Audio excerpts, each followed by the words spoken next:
Guys, నేను శ్వేత. అందరూ ఎలా ఉన్నారు? నేనైతే చాలా చాలా బాగున్నాను.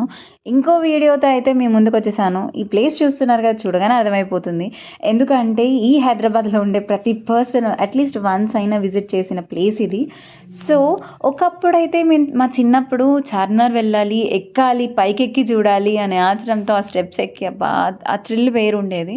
బట్ ఇప్పుడు ఉన్న ప్రజెంట్ సిచ్యువేషన్స్లో అయితే మనం మ్యాక్సిమం టు మ్యాక్సిమం షాపింగ్ కోసమే వెళ్తున్నాం. చార్మినార్ దగ్గర దాకా వెళ్ళామంట, సరౌండింగ్ ఉన్న షాపింగ్ అంతా కవర్ చేయాలన్న థాట్లో వెళ్తున్నాము.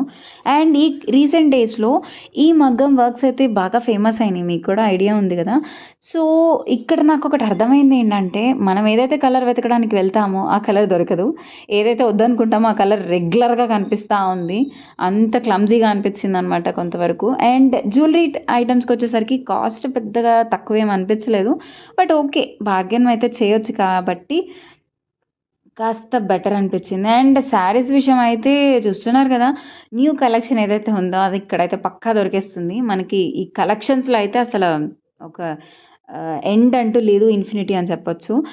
అండ్ అక్కడ ఆ కన్ఫ్యూజన్లో మనం ఒక సందు వెళ్ళిపోయి ఇంకో సందు వెళ్ళామనుకోండి, అస్సలు బయటికి రాలేము. అండ్ ఇంకొకటి ఏంటంటే, మనం వెళ్ళిన ఒక ప్లేస్లో ఒక ఐటెం నచ్చింది అనుకోండి, అది అప్పుడే తీసేసుకోవాలి. లేదా ఇక మళ్ళీ వెళ్దామంటే అసలు ఆ సందు దొరకదు, ఆ రూట్ అర్థం కాదు మనకి. అండ్ మోస్ట్ ఇంపార్టెంట్, ఇంకా అందరికీ తెలిసిన విషయం ఏంటంటే, చార్మినార్ అనగానే గుర్తొచ్చేది బ్యాంగిల్స్.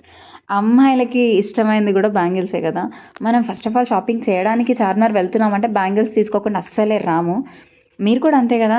అండ్ ఈ మన జ్యువెలరీస్ కూడా అలాగే అనిపించాయి. ఇక్కడ మనకు దొరికిన రేట్స్లోనే అక్కడైతే ఉన్నాయి. అండ్ మన లాస్ట్ ఒక టిప్ అయితే వచ్చేసి, వీకెండ్స్లో అయితే చార్మినార్ అస్సలు విజిట్ చేయొద్దు. Thank you.